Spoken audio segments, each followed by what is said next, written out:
क्षमाशील संतोष लीलय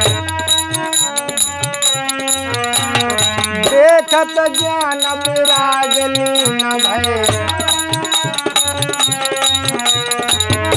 अरे देखत ज्ञान